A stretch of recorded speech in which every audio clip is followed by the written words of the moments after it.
Você citou duas vezes até aqui o termo corrupção. Esse é um tema que te incomoda, que você sempre trata. Você já fez acusações sérias, graves a respeito de arbitragem do futebol brasileiro. Como é que você está encarando esse assunto e como é que você vê a sua contribuição nesse debate para o futebol do Brasil? Well, it bothers me that we can't talk about it openly. I think Brazil should be proud that it's doing something about it. You know, Cajuru and Romário and Senator Portinho, they're one of the few countries in the world that have opened up an investigation that are trying to do something about it. It is a global problem. It's not a Brazilian problem.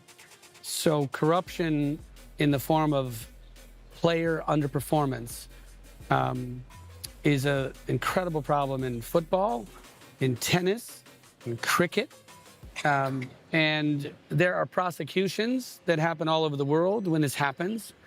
Now new technology allows us to see anomalies in player behavior. So instead of people attacking somebody like me that bring these problems to the forefront, that show how technologies can make this game better, why don't we admit that it's a problem? Doping in cycling, everybody wanted to deny it until Lance Armstrong, the greatest cyclist in the world, suddenly had to admit it.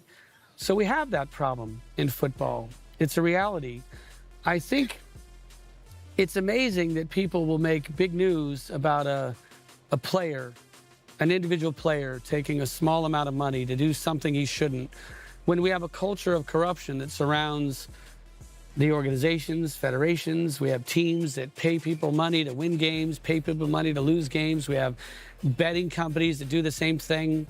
Now that betting is proliferating even more so with what they call prop bets, where you bet that a player will score or that he won't score, or they get a yellow card or they won't get a yellow card.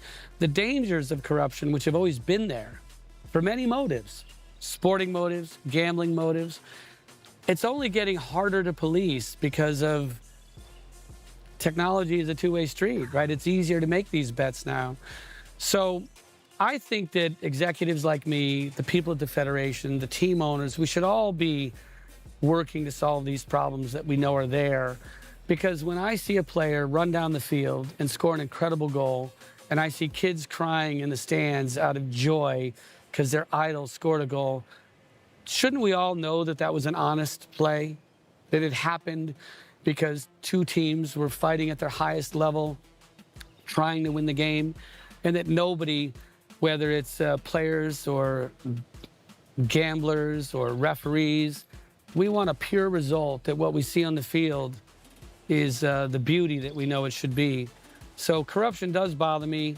It's happened in our league for the last few years. It's happened in Greece, in Turkey, in England, in Germany. It happens in the World Cup. It happens in UEFA.